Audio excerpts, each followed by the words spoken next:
mais um culto de adoração ao nosso Deus. Convido os irmãos a estarem abrindo as suas Bíblias no Salmo de número 130. E vamos fazer essa leitura em uma só voz, versículos 3 e 4. Salmo 130, versículos 3 e 4.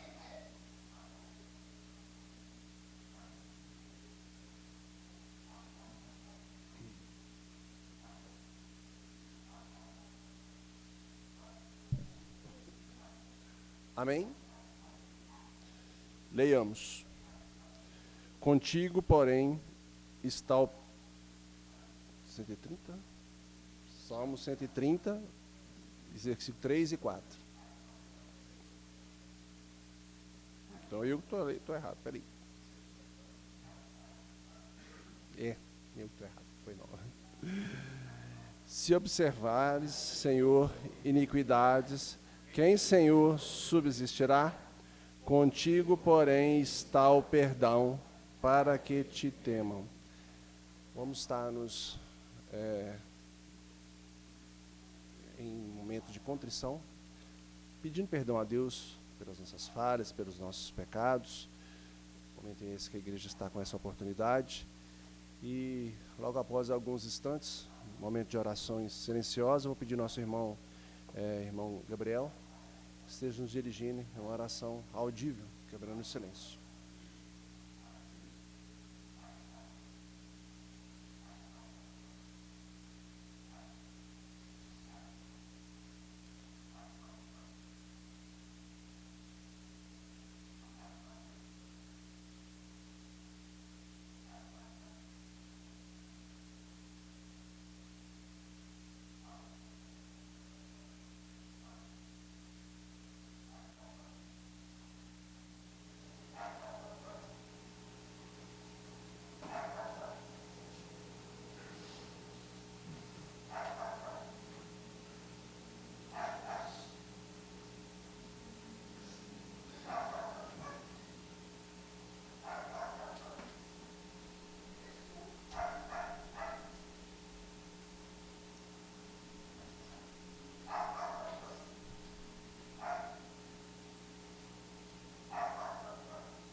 Grandioso Deus, eterno Pai, muito obrigado por mais um dia na Tua presença, ó Pai, mais uma oportunidade de estarmos aqui louvando e agradecendo o Teu nome.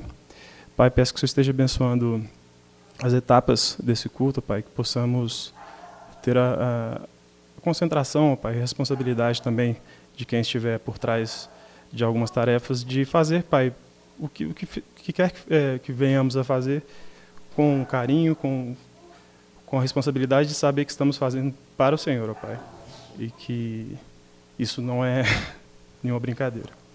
Peço que o Senhor esteja abençoando também os irmãos que estão chegando ainda, que o Senhor os traga com segurança e nos guarde em segurança também aqui durante o decorrer desse culto. Abençoe o restante do nosso domingo também. Essa é a oração que eu te faço, em nome de Jesus, amém. Amém. Glória a Deus. Convido os irmãos a abrirem mais uma vez as suas Bíblias, agora na carta de Paulo aos Romanos, capítulo 5, versículos 6 e 8. Em uma só voz também estaremos fazendo essa leitura. Convido os irmãos, aqueles que puderem, se colocarem de pé. e vamos estar fazendo essa leitura em uma só voz. E logo após estaremos sendo dirigidos pelos nossos irmãos do grupo de música no hino de número 32. Romanos, capítulo 5, versículos 6 e 8, em uma só voz.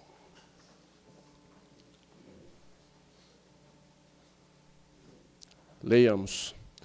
Porque Cristo, quando nós ainda éramos fracos, morreu a seu tempo pelos ímpios.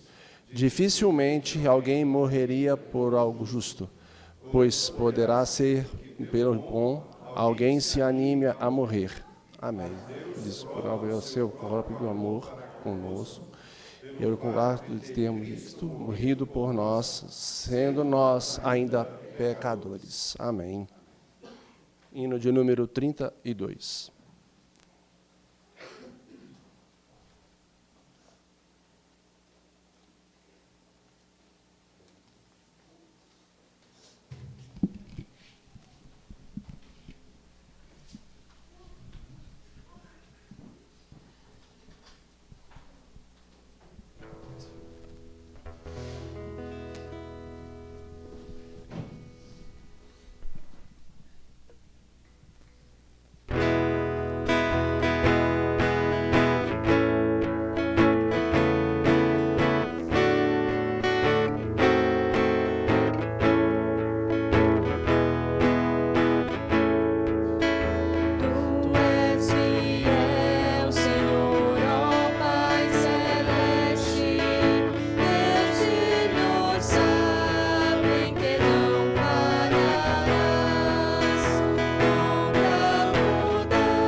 Ainda de pé, irmãos, convido os irmãos a abrirem as suas Bíblias no Salmo de número 121.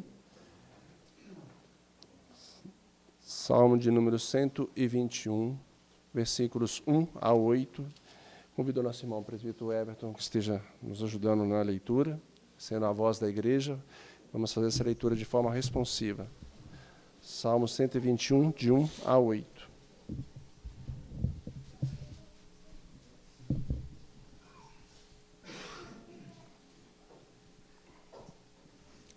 Amém? Leiamos. Eleva os olhos para os montes, de onde me virá o socorro? O meu socorro vem do Senhor, que fez o céu e a terra.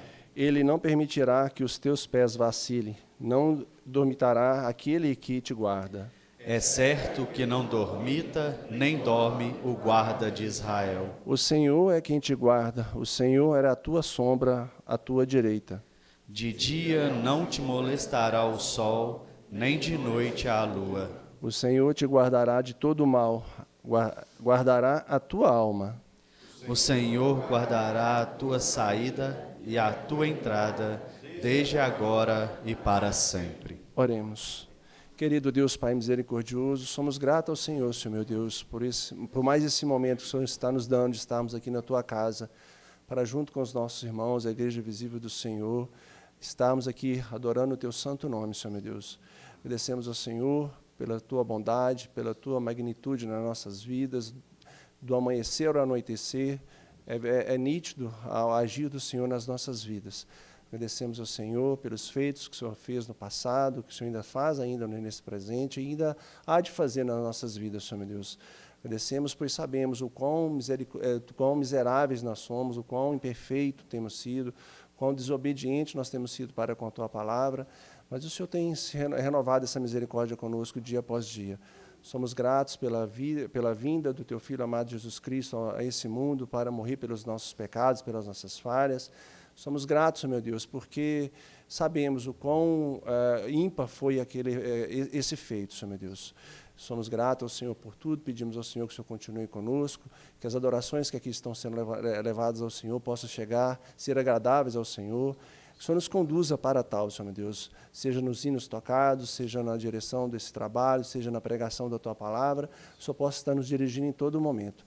Clamamos isso, Senhor meu Deus, na mediação do Teu Filho amado Jesus Cristo. Amém. Vamos ter agora, meus irmãos, ser conduzidos pelos nossos irmãos de música em 2 cânticos, e no segundo, como de praxe, os irmãos poderão estar trazendo os seus dízimos e ofertas aqui ao gasofilácio.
Oremos, meus irmãos. Senhor meu Deus, venho, meu Pai, diante de Ti agradecer-te por mais esse dia que está se concluindo hoje, meu Pai, pela bênção da vida que o Senhor nos deu, pelo cuidado do Senhor até aqui, meu Pai, nos permitindo cultuar o Senhor 2 vezes nesse dia, meu Deus. Agradecemos também pelo sustento do Senhor, meu Pai, tanto financeiro quanto espiritual também. Agradecemos a oportunidade que temos para dizimar na casa do Senhor e pedimos, meu Deus, que o Senhor permita que tenhamos cada mês, a cada dia, essa oportunidade também, meu Pai. Abençoa, meu Deus, as ofertas que foram aqui depositadas, que o Senhor multiplique, meu Pai, e abençoe também a liderança para que use com sabedoria, para a Tua honra e para a Tua glória, meu Pai. Peço que o Senhor também possa estar cuidando daqueles que estejam enfermos, enlutados, passando por qualquer tipo de dificuldade, meu Pai. Aqueles que não conseguem, por algum motivo não podem vir à casa do Senhor também, meu Deus. Que o Senhor socorra esses irmãos, trazendo o consolo, o sustento que só o Senhor pode dar. E que o Teu Santo Espírito, meu Pai, acompanhe cada um deles, assim como nós aqui também. Continue abençoando esse culto como creio que o Senhor tem feito, meu Pai. Abençoe a palavra que vai ser pregada, que ela encontre lugar nos nossos corações também, meu Pai. É que eu venho lhe pedir e clamar no nome do Senhor Jesus. Amém.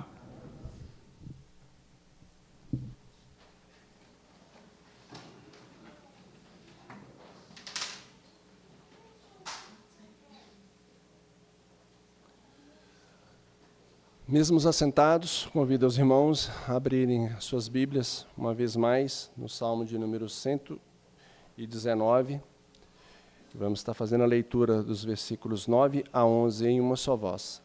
Salmo 119, versículos 9 a 11 em uma só voz.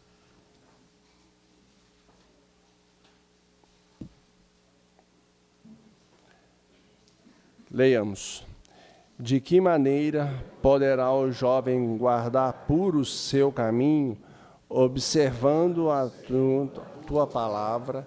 De todo o coração te busquei, não me deixeis fugir dos teus mandamentos. Guardo no coração as tuas palavras, para não pecar contra ti. Amém. E agora vamos estar fazendo a leitura de número 165, do Catecismo Maior de Westminster, em uma só voz, a pergunta e a resposta.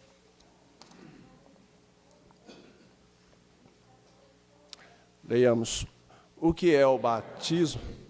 O batismo é um sacramento do Novo Testamento, no qual Cristo ordenou a lavagem com água em nome do Pai, do Filho e do Espírito Santo, para ser um sinal e selo de nos unir a si mesmo, da remissão de pecados pelo seu sangue e da regeneração pelo seu Espírito, da adoção e ressurreição para a vida eterna.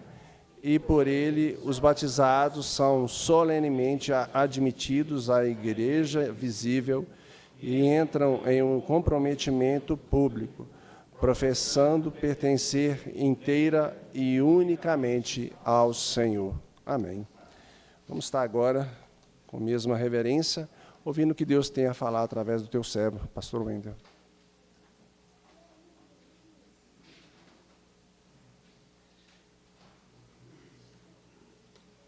Boa noite, meus irmãos. Quero convidar a todos para abrirmos a palavra de Deus no Evangelho, conforme escreveu Mateus,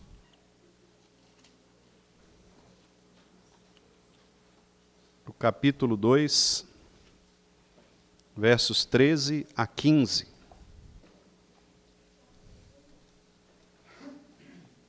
Mateus, capítulo 2, versos 13, 14 e 15.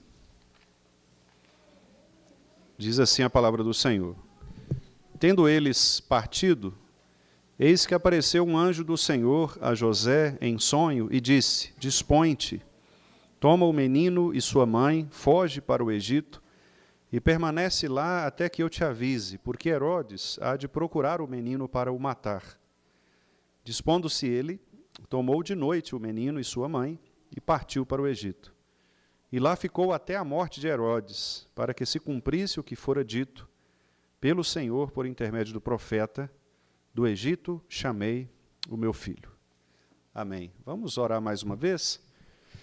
Senhor, muito obrigado por tudo que já realizamos aqui neste culto, pela adoração, pelo louvor, pela confissão de pecados, pelas ofertas.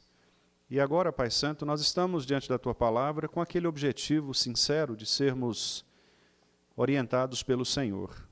Então nós te pedimos que a Tua misericórdia também atue neste sentido para que nós possamos, pela Tua graça, estarmos atentos à Tua voz e dessa maneira sermos edificados pela palavra do Senhor.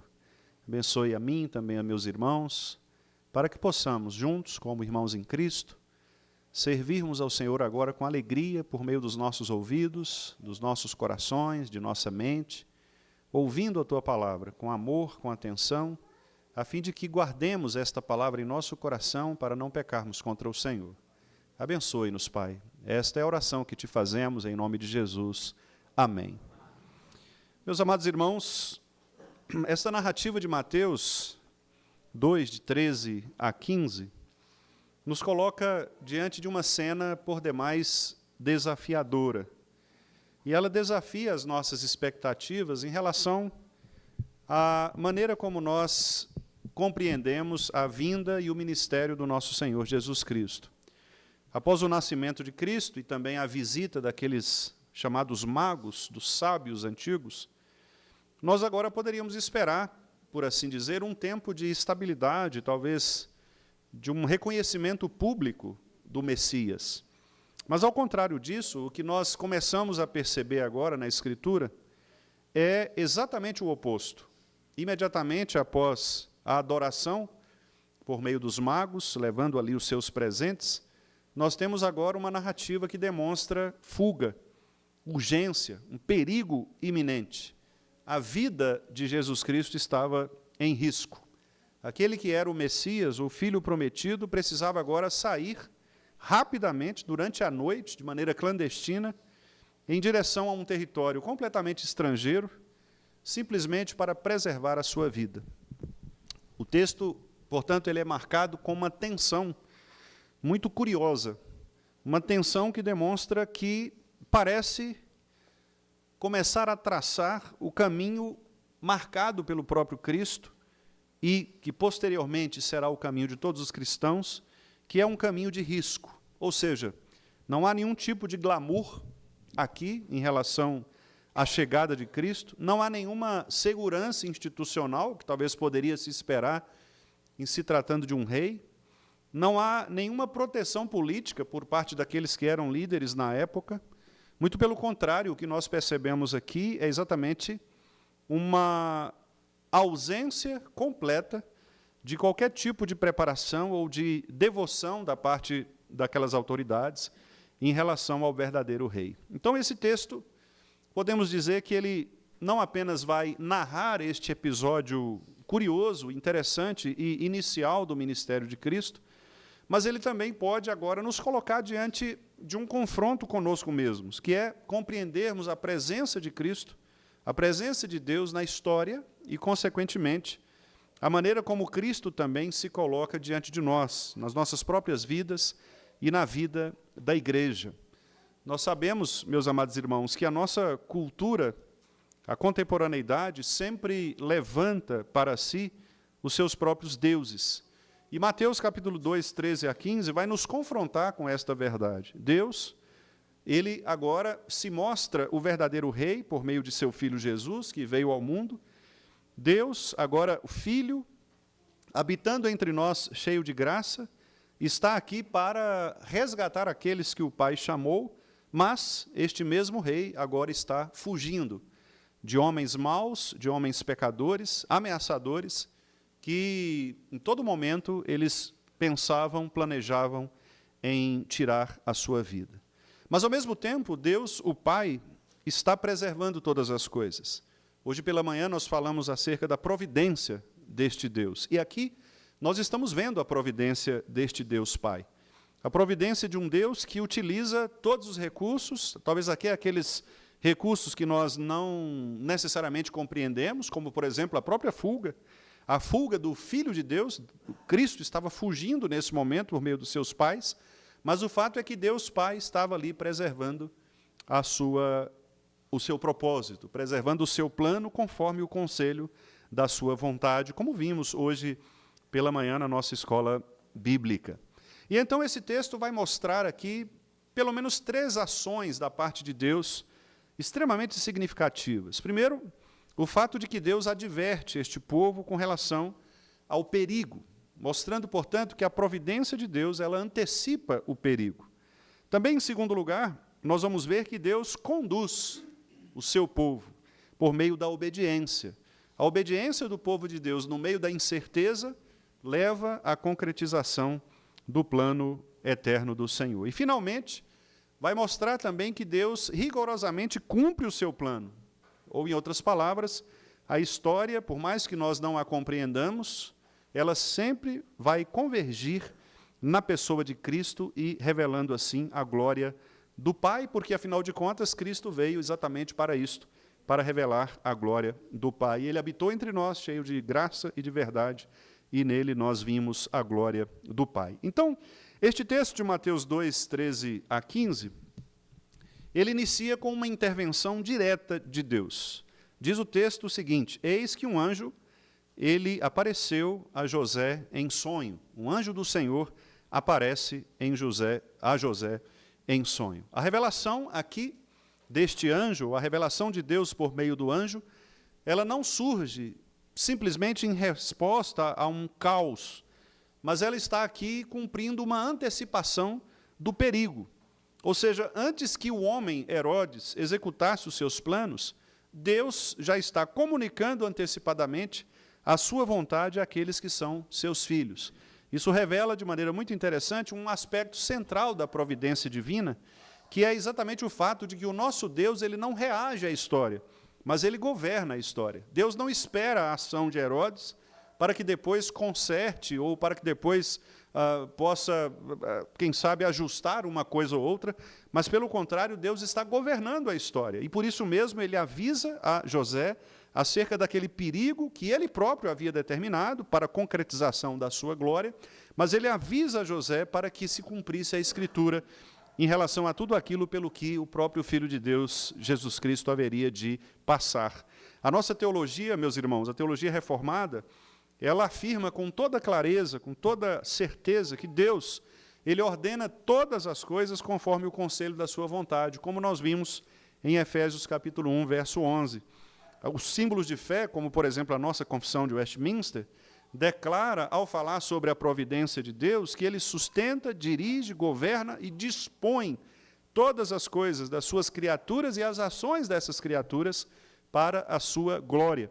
Isso significa, portanto, que o perigo que se aproxima e que se aproximava da família de Jesus naquele momento, e os perigos que se aproximam de nós todos os dias, ainda que nós não os observemos, os percebamos, eles estão todos dentro daquela providência de Deus. Nada surpreende a Deus, embora possa nos surpreender, mas Deus que governa toda a história sabe, com detalhes, tudo aquilo que acontece, e por isso mesmo ele antecipa todas estas coisas pela sua presciência. A resposta de Deus, portanto, ela nunca é uma resposta improvisada, ela nunca é um ajuste, nunca é um conserto de coisas que não deram certo.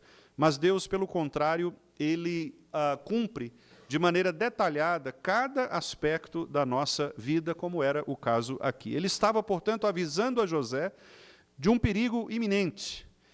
E essa verdade também ela possui implicações apologéticas, ou seja, que defendem o Evangelho. Por exemplo, quando no nosso mundo, que é marcado pelo acaso, pela coincidência ou pela contingência, pelas coisas que nós chamamos imprevisíveis, a Escritura está nos mostrando aqui que a história não é caótica, mas, pelo contrário, ela é sempre teleológica, ou seja, ela sempre possui um fim, uma direção, um propósito que cumpre o conselho de Deus.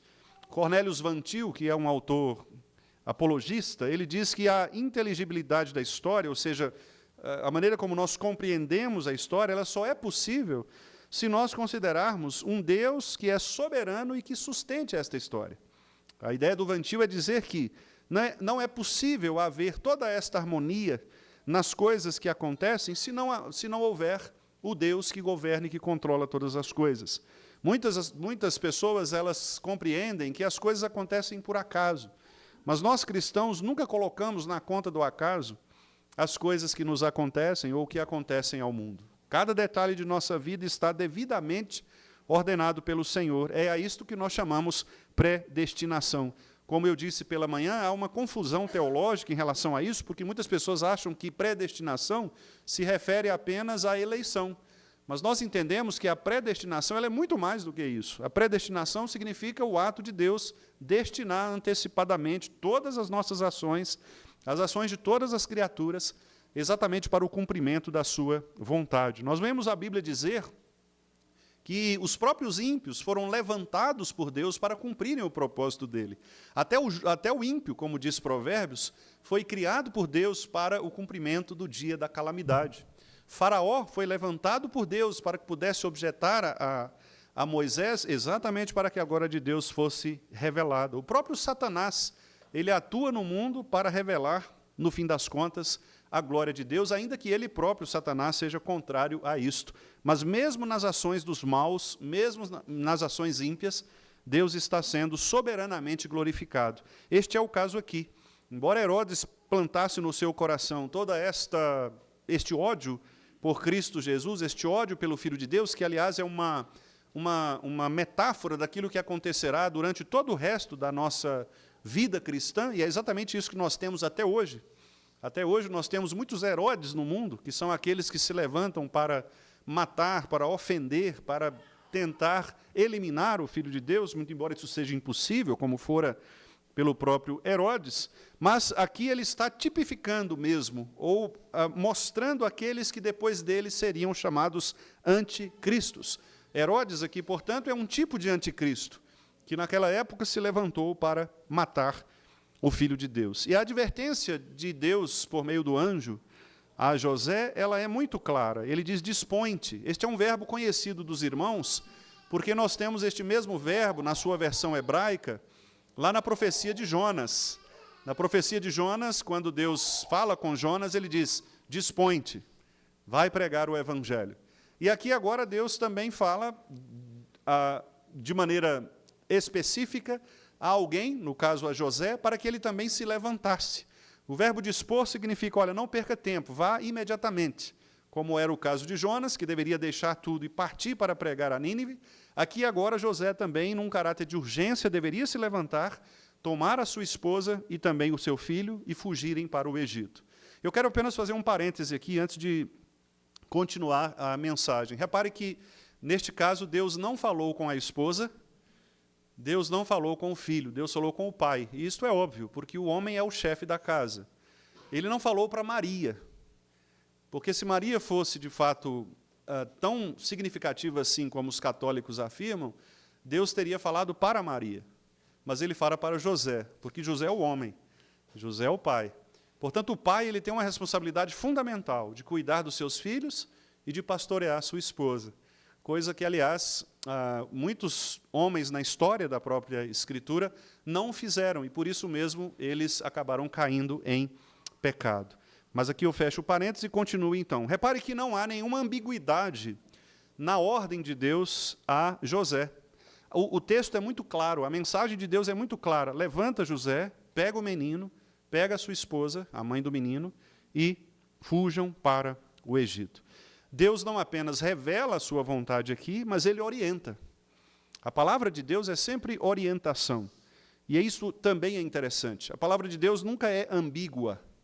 E muito embora nós, na contemporaneidade, tentemos diminuir o valor da objetividade da palavra de Deus, tentando trazer para nós mesmos a ideia de que nós somos capazes de interpretar a Escritura subjetivamente, quer dizer, cada um interpreta como quer, repare que aqui, mais uma vez, o texto de Deus é muito claro. Deus não está deixando nenhuma dúvida.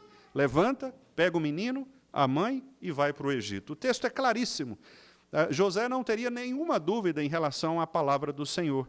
Isto mostra que a palavra de Deus ela não apenas revela, não apenas informa, mas ela orienta, ela dirige, ela ordena.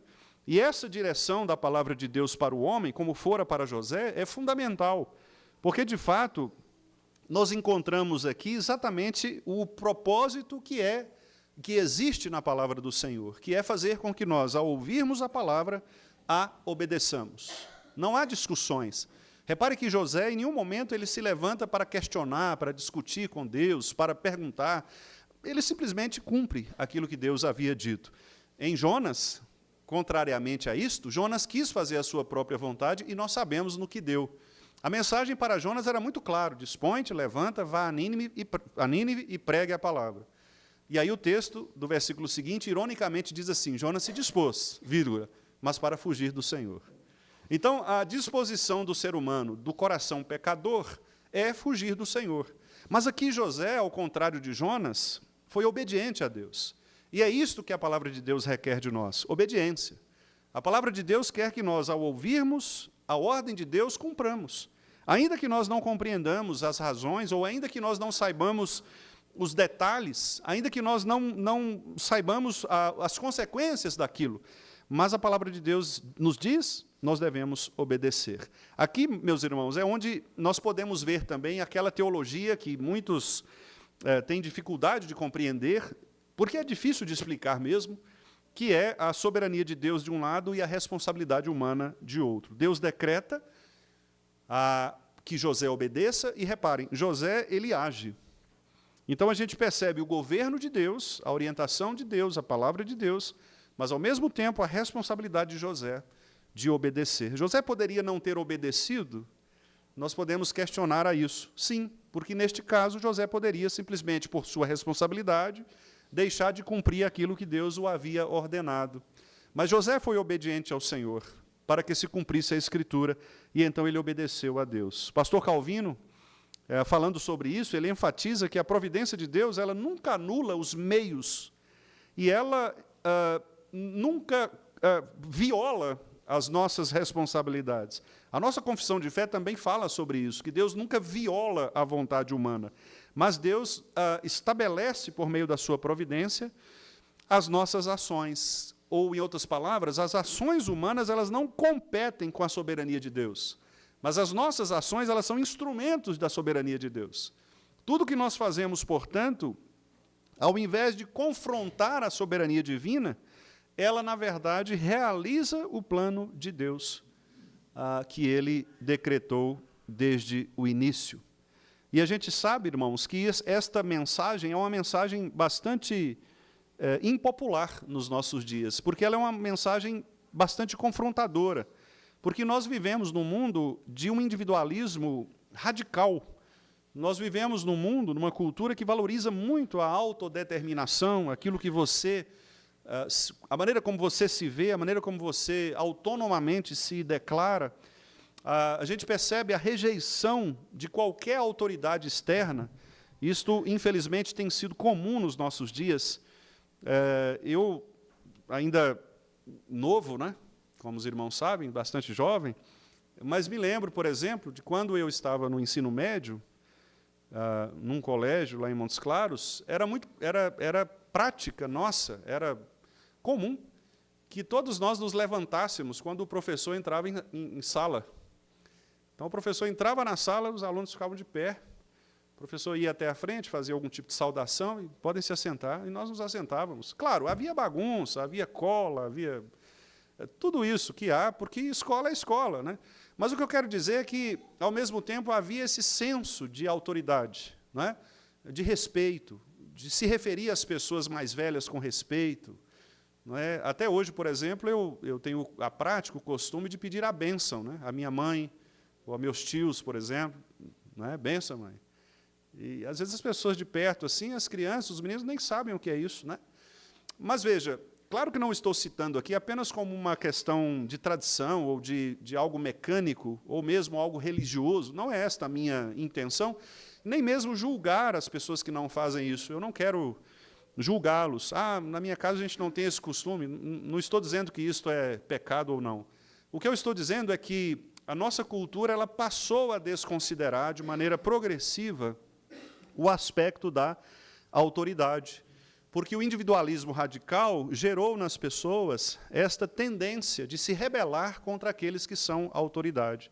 Então, infelizmente, em muitos lugares, essa autoridade se perdeu. Né? As pessoas não têm mais autoridade com aqueles que exercem autoridade.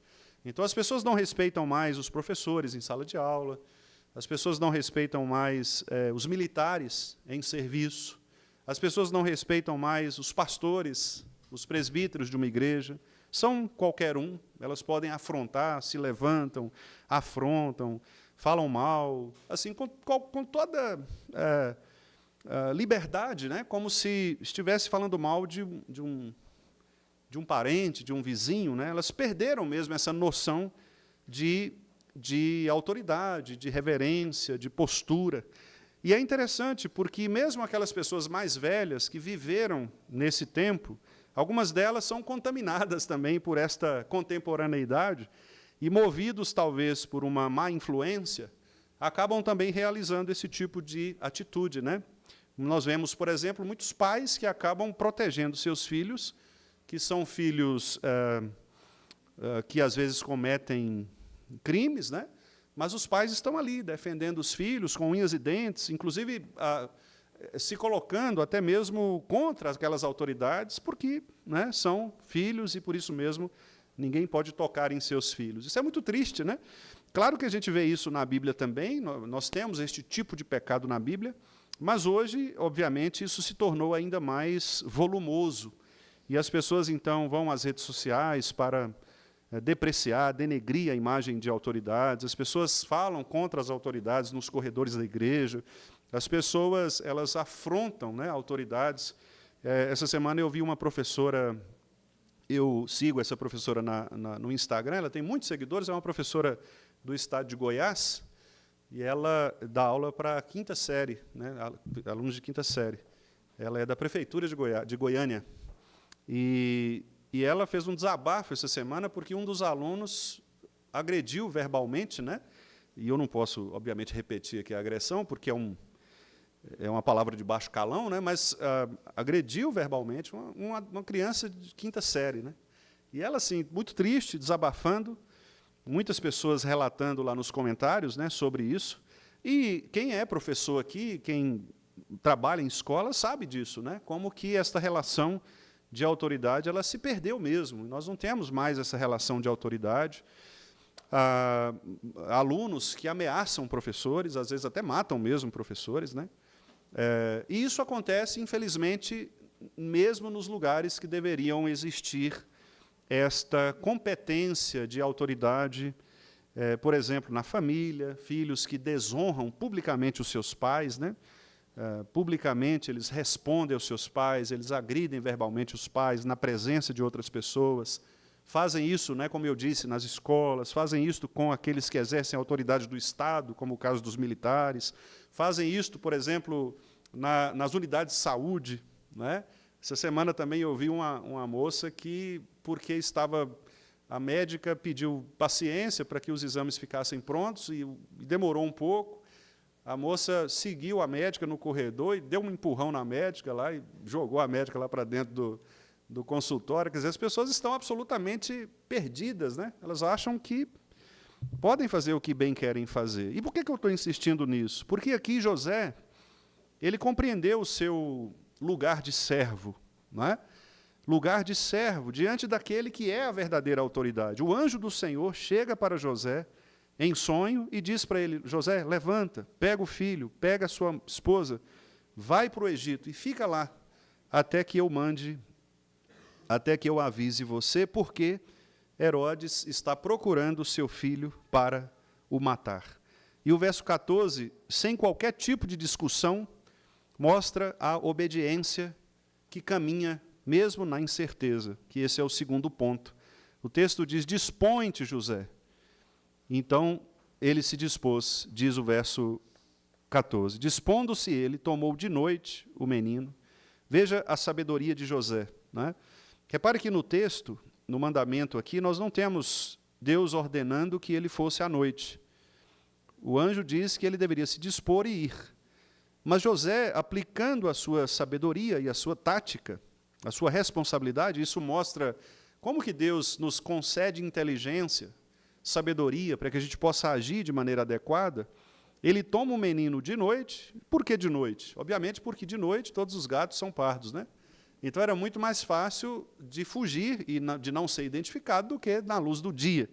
José, então, ele vai à noite, ele toma o menino e a sua mãe, parte para o Egito, e lá, veja bem, o versículo 14 e o início do versículo 15 é muito interessante, porque são praticamente as mesmas palavras. O verso 13 diz, dispõe-te. O verso 14 diz, dispondo-se. O verso 13 diz, toma o menino e sua mãe. O verso 14 diz, tomou o menino e sua mãe. O verso 13, foge para o Egito. O verso 14, partiu para o Egito. Verso 13, permanece lá até que eu te avise. Verso 15, e lá ficou até a morte de Herodes. É muito interessante esse paralelismo do texto, né? Ou seja, exatamente como Deus havia ordenado. José não tirou uma vírgula sequer da ordem que Deus havia decretado. O que mostra isso? Mostra a obediência de um coração crente. Repare que José não demorou para tomar a decisão. José não negociou com Deus na decisão. Não houve aqui, da parte de José, a tentativa de adaptar a ordem divina. Senhor, mas vamos esperar um pouquinho, quem sabe o Herodes não se arrepende, não é? Vamos esperar um pouco. Senhor, eu estou meio com a coluna ruim, acho que está difícil ir agora, né? Eu estou meio... eu estou sem dinheiro, como é que eu vou pagar o burro para me levar lá no... Quer dizer, ele não deu desculpas. Ele cumpriu a ordem do Senhor, sem tirar nem pôr, com todas as devidas prescrições. Ou seja, José entendeu, mesmo sem ter todas as informações, porque o texto é muito seco, né? O texto é muito objetivo.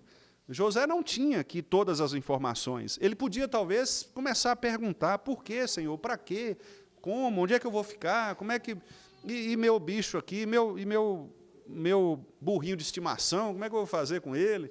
Tem que deixar na casa de alguém? Como é que... Não, obviamente, como humano que somos, assim como José, certamente nós podemos pensar nessas coisas. José...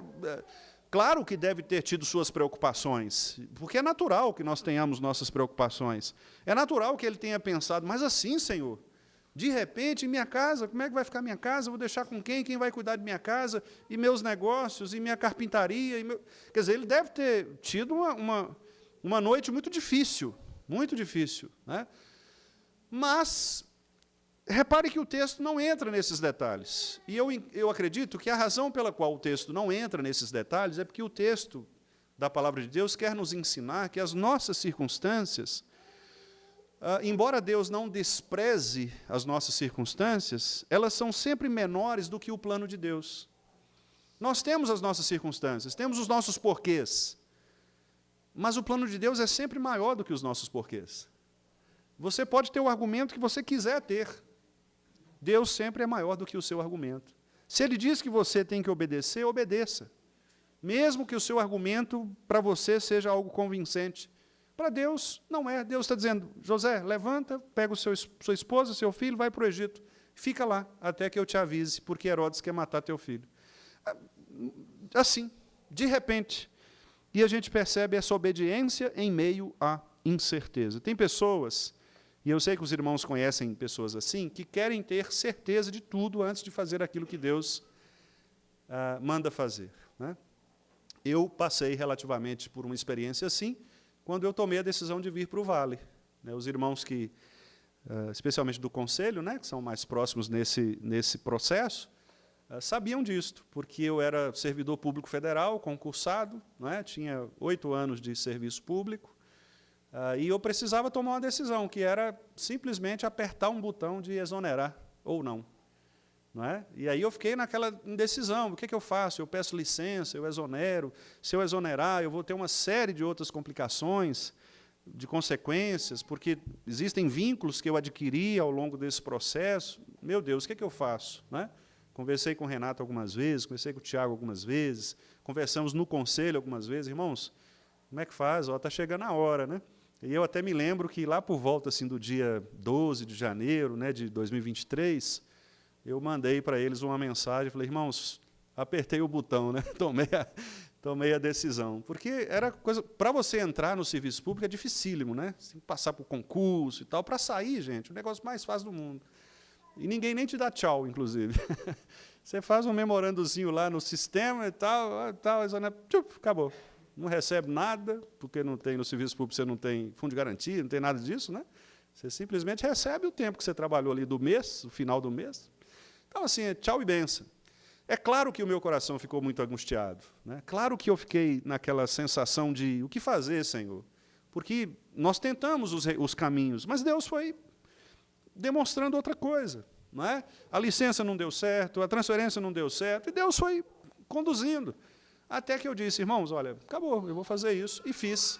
E Deus tem nos abençoado, né? Tem nos abençoado nesta decisão. Obviamente não quero me colocar como um exemplo, né, daquilo que deu certo ou de que deu errado, mas apenas para encorajar os irmãos com este exemplo pessoal. Às vezes nós precisamos tomar decisões que são dificílimas, que podem, talvez, nos comprometer em aspectos de nossa vida. Mas, assim como José, a nossa confiança, irmãos, ela não está nas coisas concretas, nas certezas da vida, mas ela está na palavra do Senhor. O crente que confia no Senhor, ele confia mesmo em meio à incerteza. Então, dizer que você é uma pessoa de fé não significa necessariamente dizer que você não tem dúvidas. A fé, ela continua fé, mesmo em meio às dúvidas. Mas a fé não é você eliminar as dúvidas. Pelo contrário, é você decidir confiar na palavra de Deus, ainda que as dúvidas aconteçam. Citei pela manhã o evento de Abraão e Isaac, né? Para a gente que conhece a história, parece que foi um negócio simples, né? Fácil. Abraão, vai lá e sacrifica seu filho. Ah, não, beleza, senhor, pode deixar. Parece um negócio assim fácil, mas não foi, obviamente. Aquele homem deve ter sofrido muito, muito, muito, muito. Sem saber o que falar com a sua esposa. Eu imagino a noite daquele homem, daquele pai, não é? E caminhando ali, e nada acontecendo, e talvez durante o caminho, Senhor, o Senhor tem certeza disso, Pai? O Senhor tem certeza, eu estou fazendo certo. A Bíblia não conta esses detalhes, mas muito provavelmente a mente desse homem, o coração desse homem se atribulou, porque nós somos assim. Mas, meus irmãos, ainda assim ele confiou no Senhor. E lá em Hebreus, capítulo 11, nós somos informados que Abraão ele sacrificaria Isaac, porque ele tinha certeza de que Deus era poderoso para ressuscitar Isaac no último dia. Esta era a única certeza de Abraão. Ele não fez por outra coisa. Ele só fez porque Deus disse, olha, eu posso e eu faço isto, que é ressuscitar os mortos no último dia. E por isso mesmo, né, Paulo cita que esta fé de Abraão serviu para ele como exatamente a justificação, né, da sua vida. Ele foi justificado por causa desta fé na palavra de Deus. Aliás, em Hebreus também nós lemos que a fé é a certeza das coisas que se esperam, a convicção de fatos que nós não vemos. A condução divina, portanto, na nossa história, ela não vai eliminar as dúvidas, o desconforto do caminho. Interessante que, veja para onde Deus mandou José, para o Egito. E os irmãos sabem muito bem que o Egito é o último lugar que alguém gostaria de ir, porque o Egito representou a escravidão para o povo de Deus. Imagine você você morar numa cidade e sofrer demais naquela cidade, ter todos os dissabores, os desgostos da sua vida, você se muda para outro lugar, e aí, de repente, Deus manda você de novo para aquela cidade de onde você saiu e para onde você nunca queria voltar. Um negócio desconfortável. O Egito, então, era um destino difícil, porque era um lugar de opressão, um lugar de exílio, um lugar de uma memória doída, dolorosa para o povo de Deus. Mas, mesmo assim, Deus conduz o seu filho e José, Maria, para lá. Isso é interessante, irmãos, porque revela uma situação muito surpreendente. Como Deus ele pode transformar circunstâncias, né? De um lugar que antes era de opressão e de escravidão, agora nós temos um lugar de preservação. Ou seja, Deus mostra aqui para nós que Ele muda qualquer coisa. Ele muda lugares, Ele muda pessoas, Ele muda circunstâncias. Não há lugar que Deus não possa mudar, modificar.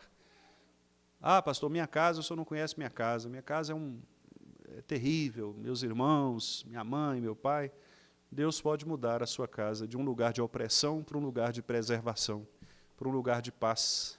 Seu trabalho, da mesma maneira, sua igreja, da mesma forma. Deus é o Deus de tudo, de todas as coisas. Ele transforma as circunstâncias, Ele transforma os lugares, Ele transforma pessoas. O Jecabilo, que é um teólogo bíblico, ele destaca que o Novo Testamento, quase sempre, ele reinterpreta elementos do Antigo Testamento, como no caso do Egito, para mostrar que Deus transforma realidades históricas em instrumentos do seu plano redentivo. Quer dizer, o Egito, como eu disse, né, antes sendo um lugar de escravidão, de opressão, agora se torna um lugar de refúgio temporário, né, do Messias. Isso mostra como que a presença de Cristo, ela ressignifica as histórias. Histórias marcadas por dor, histórias marcadas por deslocamentos, como é o caso aqui, por vulnerabilidade, como é o caso aqui, porque eles estavam correndo risco de morte. Deus transforma essas situações para preservar aquilo que Ele deseja preservar conforme a sua vontade. Mais uma vez, eu quero pensar aqui nas questões contemporâneas. Veja, por exemplo, como que, na nossa época, né, questões relacionadas à estrutura familiar, à estrutura, como eu disse aqui, né, sobre a questão de autoridade, né, o papel maternal, o papel paternal, a maneira como as ideologias, como o feminismo, por exemplo, contemporâneo, em muitas das suas expressões, como que esses movimentos eles tentam romper com essas estruturas de obediência, levando muitas vezes a obediência a Deus como algo opressivo, né? Mostrando que o homem ele pode se desprender da ordem de Deus. E aqui, repare, José, em momento algum, ele questiona isso, né? José não vê Deus como um tirano, como um dominador, como aquele que quer oprimi-lo, né? Muito pelo contrário. José vê Deus como alguém que quer protegê-lo, como alguém a quem ele serve. E ele se lembra, muito provavelmente, do Salmo que nós lemos aqui, que é exatamente a esperança de onde nos virá o socorro. O nosso socorro vem do Senhor, que fez o céu e a terra. Ele não dorme, ele não cochila.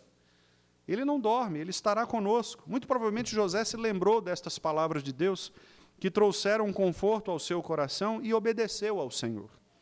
Então, queridos, em segundo lugar é isto, que Deus, Ele sempre nos conduz de maneira agradável a Ele, quando nós somos dispostos a obedecer.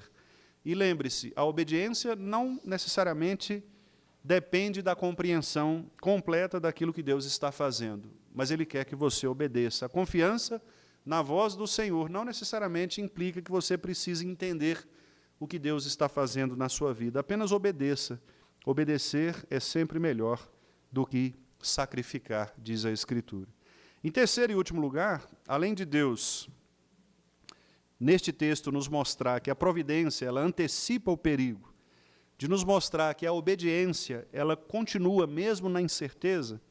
Em terceiro lugar, também, esse texto nos mostra que a história sempre converge para o cumprimento do plano de Deus na pessoa de Cristo Jesus. O texto diz, então, claramente, para que se cumprisse o que fora dito pelo Senhor por intermédio do profeta. Do Egito chamei o meu filho. Aqui ele está citando o profeta Oséias, lá no capítulo 11, verso 1. Interessante, então, mais uma vez, a maneira como Deus agora, ele usa uma palavra do Antigo Testamento, que originalmente estava se referindo a Israel, não é? Diga-se de passagem, Israel estava sendo chamado do Egito. Agora Mateus aplica essa passagem, trazendo esta palavra de Deus a Cristo, ao verdadeiro Filho do Senhor, ao verdadeiro Messias. Veja que aqui Cristo ele está recapitulando a história de Israel. porque o verdadeiro Filho é exatamente Cristo. E essa recapitulação, ela é central para o entendimento da teologia. Houve, durante a história da teologia, especialmente nos primeiros séculos, depois de Cristo, uma tentativa de romper com essa unidade entre Antigo e Novo Testamento. Existiram pessoas que, tanto de um lado quanto de outro, alguns que só consideravam o Antigo Testamento como sendo a palavra de Deus, outros que consideravam o Novo Testamento como sendo uma nova dispensação, uma nova época, e, portanto, o Antigo Testamento trata de coisas antigas, que nós não precisamos mais obedecer. Mas não é assim que os reformados creem. Os reformados creem, pelo contrário, que os dois testamentos, como diz o puritano Thomas Watson, são a boca de Deus, os lábios superior e inferior. O Antigo e o Novo Testamento é a boca de Deus falando. Porque, de fato, para entendermos a Escritura, nós precisamos entender ambos os testamentos e relacioná-los. E o que Moisés está fazendo aqui, o que Mateus está fazendo aqui, é exatamente este relacionamento que a teologia bíblica faz. Israel, ele foi chamado de filho, mas Israel falhou na sua vocação, como nós sabemos. Israel deveria ser aquele povo para expandir, fazer brilhar a glória de Deus, mas Israel não cumpriu isso. Lamentavelmente, Israel se misturou com o pecado das nações pagãs, e ao invés de publicar a glória de Deus, de ser o povo genuinamente santo, Israel se perdeu, Israel se vendeu, Israel se entregou ao pecado. Quantos e quantos reis de Israel que fizeram o que era mal perante o Senhor? Quantos que entregaram a adoração a deuses falsos? Mas interessante que agora este filho é Cristo, é o Filho perfeito. Cristo assume essa vocação e cumpre perfeitamente essa vocação. Então, esse Israel do Antigo Testamento agora é substituído por este filho no Novo Testamento, esse filho obediente, aquele que vai realizar a vontade plena de Deus que o povo de Israel não conseguiu realizar. O apóstolo Paulo ele desenvolve essa ideia de maneira muito interessante lá em Romanos capítulo 5. Os irmãos depois em casa podem ler. Paulo vai contrastar Adão a Cristo, Antigo e Novo Testamentos. E ele vai dizer que, assim como Adão representa a humanidade caída, Cristo agora representa a humanidade redimida. E a obediência de Cristo é que nos é imputada aos eleitos. Ou seja, mesmo embora nós sejamos descendentes de Adão, e com ele carregamos o pecado, mas em Cristo nós somos recriados, refeitos, feitos nova criatura. Continuamos com aqueles pecados remanescentes, mas esse pecado agora não tem mais domínio sobre nós, porque onde abundou o pecado, superabundou a graça. Este é o argumento de Paulo, começando agora o capítulo 6 de Romanos.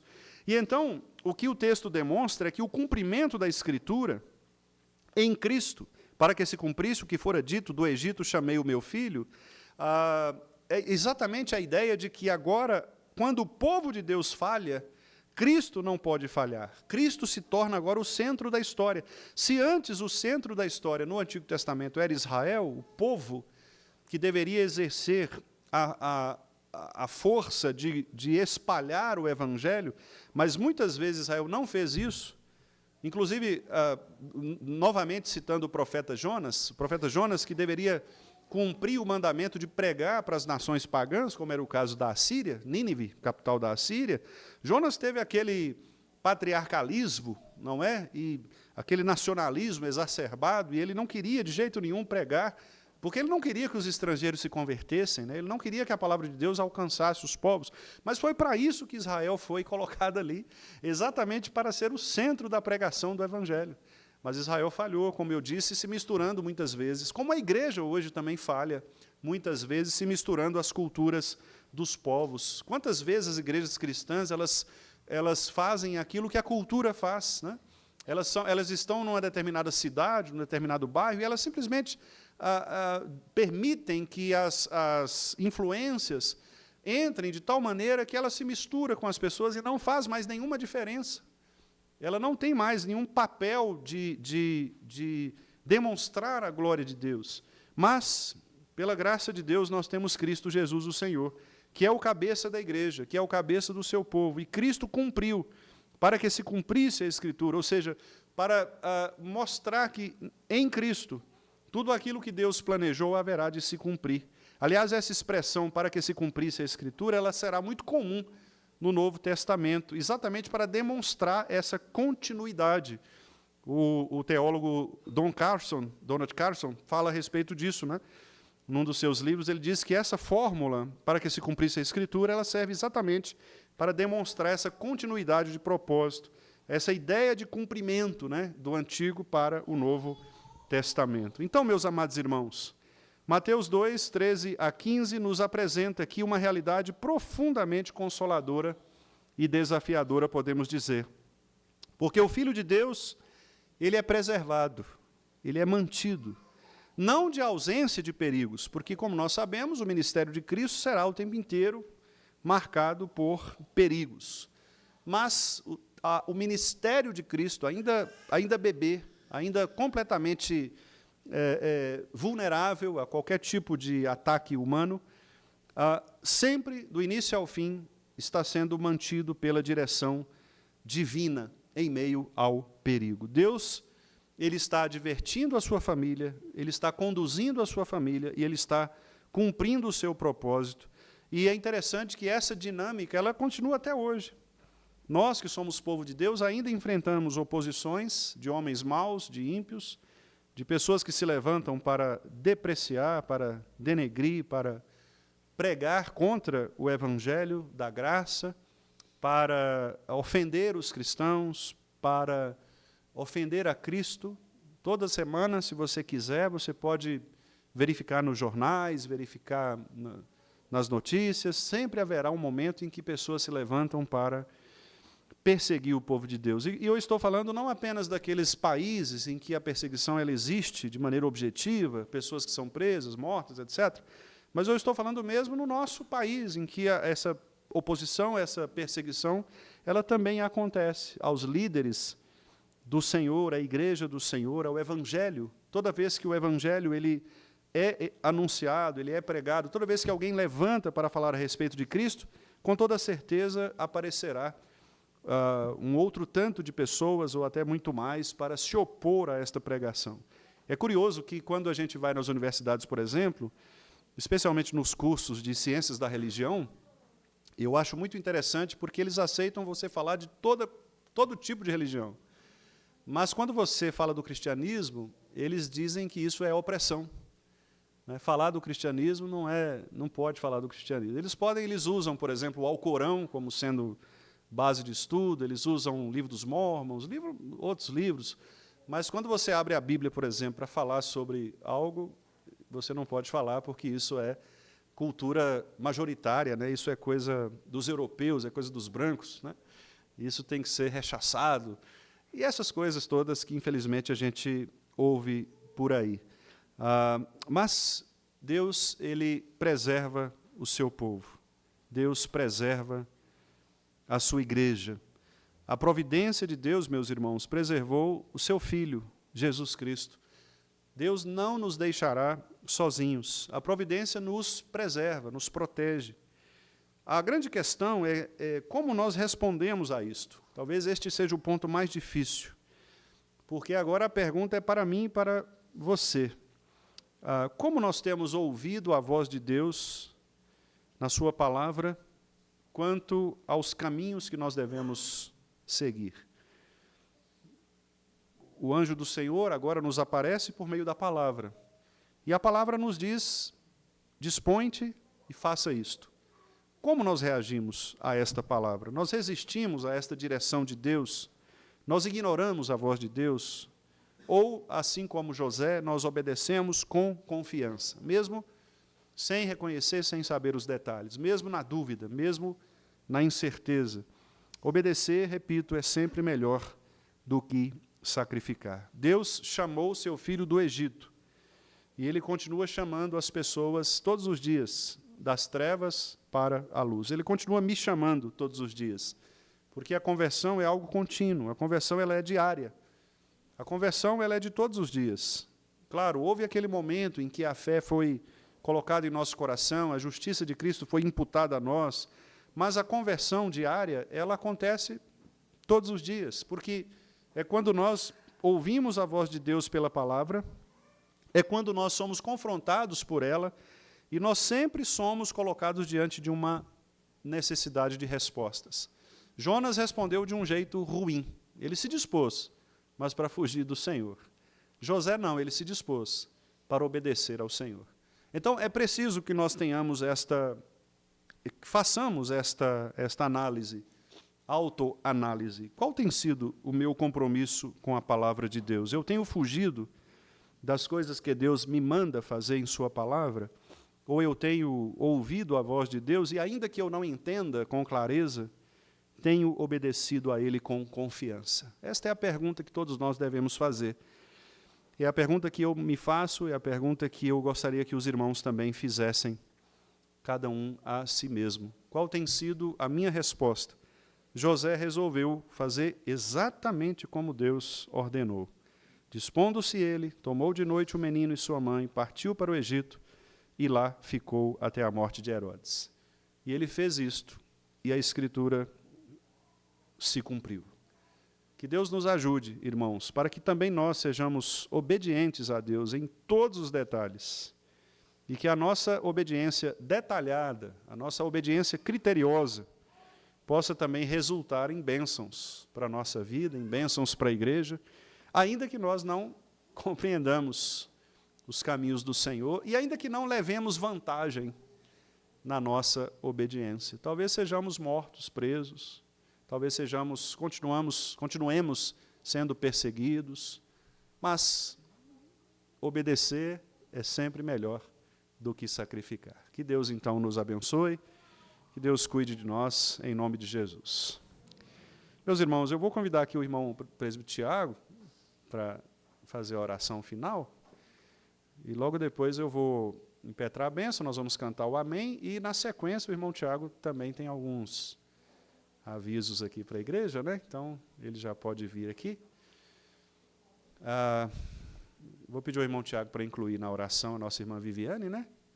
Nosso irmão Alain informou que ela não passou muito bem agora à tarde, eu acho que foi alguma infecção, parece, urinária, algo assim, mas foi para o hospital e está esperando os exames, né?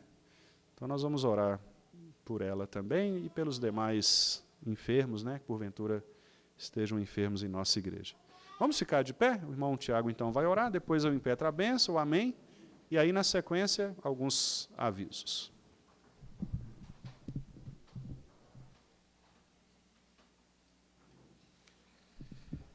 Grandioso Deus, nosso Pai Celeste, Deus Santo, Deus fiel, te agradecemos, Senhor, por esta rica oportunidade que temos de estar mais uma vez aqui na Tua casa e de prestar este culto ao Senhor, ó Pai, que é o único Deus digno de receber toda a honra, glória e louvor.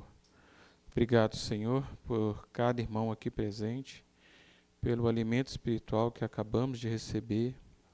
Ó Deus, que esta palavra possa nos saciar, ó Pai, possa nos fazer crescer espiritualmente, amadurecer na Tua presença, possa trabalhar transformando os nossos corações, o nosso proceder, as nossas ações, o nosso pensamento, que em tudo Ele possa, Deus, a Tua palavra possa vir produzir mudança, transformação em nossas vidas, ó Pai.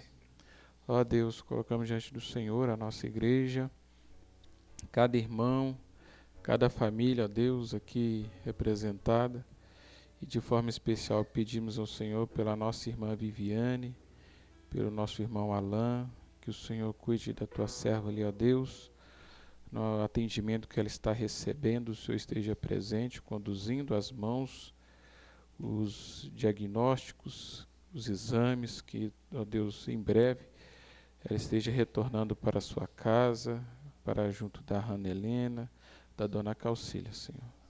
Ó Pai, visite a Tua serva. Ó Deus, abençoe também o Alain, que está acompanhando, que ele também, ó Deus, sinta a Tua presença, guiando todas as coisas, ó Pai. Ó Deus, agradeço, Senhor, por este dia, por esta semana que se inicia. Agradeço, Senhor, também pela vida dos nossos irmãos mais idosos da nossa igreja, que também carecem do cuidado do Senhor. Que o Senhor, Deus, também esteja, ó Deus, providenciando cada recurso, cada atendimento médico, cada consulta, cada exame, para que eles sejam bem assistidos e, ó Deus, possam sentir a boa mão do Senhor conduzindo todas as coisas na vida deles, ó Pai. Em nome de Jesus, abençoe, ó Pai, cada criança, cada bebê, criança, os nossos adolescentes, os nossos jovens, ó Pai, cada adulto, cada idoso, sinta a Tua presença, o Teu cuidado na vida deles, ó Pai, que a nossa igreja continue, ó Deus, servindo ao Senhor com toda alegria, com todo prazer, ó Deus, zelando pela palavra do Senhor, recebendo a Tua palavra com todo cuidado e zelo, e, ó Deus, falando a cada coração que necessita, ó Pai, em nome de Jesus. Ó Pai, dirija cada trabalho, dirija, Senhor, no restante deste ano, ó Deus, as nossas atividades que ainda temos, a Assembleia Geral Extraordinária que está próxima, ó Deus, que o Senhor abençoe para que, ó Deus, aqueles irmãos escolhidos pelo Senhor possam assumir os seus postos, suas funções e dar continuidade ao trabalho na casa do Senhor, ó Pai. Em nome de Jesus, ó Deus, conduza, ó Deus, a Tua igreja também agora na obra que está encerrando. Ó Senhor, que o Senhor nos ajude, nos conduza em nossos compromissos que ainda temos, a instalação dos vidros, que o Senhor esteja, Deus, abrindo as portas dos recursos para que possamos executar os nossos compromissos, que o Senhor possa estar conduzindo todas as coisas, Senhor, porque precisamos e dependemos do Senhor, ó Pai. Em nome de Jesus, nos dê um restante de uma semana abençoada, uma restante de noite também sob o cuidado do Senhor, no nome de Jesus que nós oramos, hoje e sempre. Amém, Senhor. Queridos irmãos, que a graça do nosso Senhor e Salvador Jesus Cristo, que o amor de Deus o Pai e que as ternas consolações do Espírito Santo sejam sobre todos nós, sobre todo o povo de Deus, hoje e para todos sempre. Amém.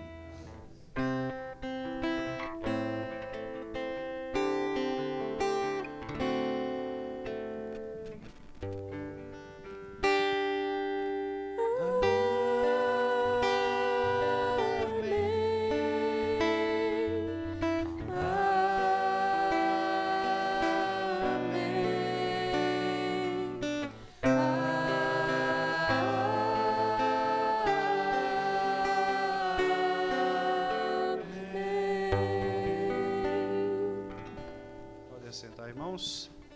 Irmão Tiago tem a palavra.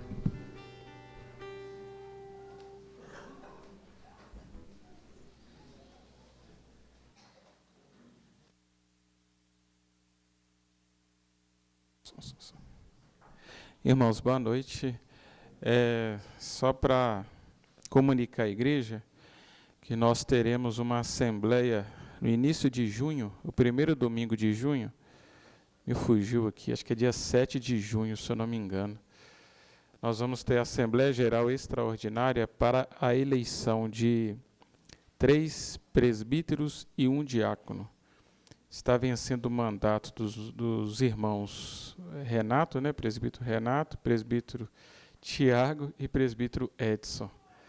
E do diácono Sérgio. Então, nós teremos aí, a partir do próximo domingo, iniciamos o processo de indicações, né? Serão 15 dias de indicações, então inicia no próximo domingo e se encerra após 15 dias. E os irmãos poderão então fazer as indicações de 6 nomes para presbítero, né? Tendo em vista que são 3 presbíteros, né? Que vencem o mandato, e 2 diáconos, tá ok? Então nós teremos as cédulas identificadas, né? Para facilitar aí as indicações, né? Lembrando que cada irmão aí os irmãos podem fazer cada um a indicação, né? Dos presbíteros e dos diáconos, tá bom? Então, no dia 7 de junho, se eu não me engano, a AGE, Assembleia Geral Extraordinária. E nós vamos aí comunicando, né? Reforçando aí as comunicações no decorrer das semanas, tá bom? E o próximo assunto, né, que nós também falamos pela manhã e vamos replicar agora, é a respeito da obra, né? A obra foi dada pela empresa como encerrada, na sexta-feira, né, dia 24 agora. E, contudo, é dado, né, a igreja, né, a contratante, né, no caso aí, o período para fazer uma vistoria, né, para verificar se há alguma situação que precisa ser ajustada, consertada na obra, né. Então nós vamos repassar para eles e creio que essa semana próxima eles devem estar retornando à igreja para fazer alguns ajustes e realmente, então, encerrar em definitivo, né, a obra. Contudo, nós ainda temos alguns pontos, detalhes a ajustar, né? Por exemplo, a instalação do guarda-corpo, da galeria, da rampa, de 2 portas, né? Dos vidros da sala da bateria. E, então, algumas situações nós ainda precisamos cumprir, né? Para deixar tudo 100%, né? Para o nosso retorno aí, se Deus assim nos permitir. Breve, né? Em breve, se Deus quiser. Continuamos, né, com as orações dos irmãos, né, que têm apoiado aí com as orações e também com as ofertas, né, que é importante porque a obra encerra, mas o compromisso permanece, né? Nós temos compromissos ainda a executar, mas assim, o que eu posso compartilhar com os irmãos é que Deus tem operado assim milagre mesmo na vida da igreja, porque foram muitas intervenções, muitos recursos empregados, né? E Deus não tem deixado faltar e continuará operando e abrindo as portas, ofertas chegarão, nós temos certeza disso, porque Deus tem conduzido todas as coisas, né, na vida dos irmãos e da igreja, né? Então, deixar claro, né, para os irmãos aí que nós estamos, então, neste processo. Nós recebemos algumas empresas até ontem, né? Ontem foi a última, em tese, a última empresa que veio aqui para fazer o orçamento da parte dos vidros. E se Deus quiser, nos próximos dias ou semanas, nós teremos aí já alguma definição a respeito desta parte que, em tese, é a parte que nos trava aqui embaixo, né? Que é a parte do vidro, por questões de segurança, né? O guarda-corpo a gente não pode liberar, né? Principalmente em virtude das crianças, né?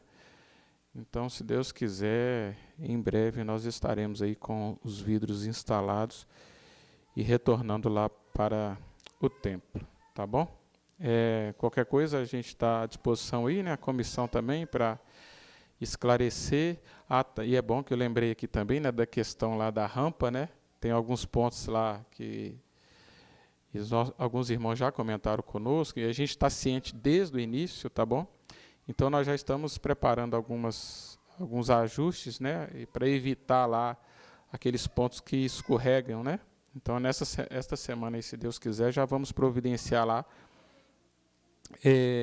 a instalação das fitas antiderrapante, né, nos pontos lá para evitar aí esse problema, né, de alguns irmãos que escorregaram em virtude também do calçado, né, dependendo do calçado escorrega bastante.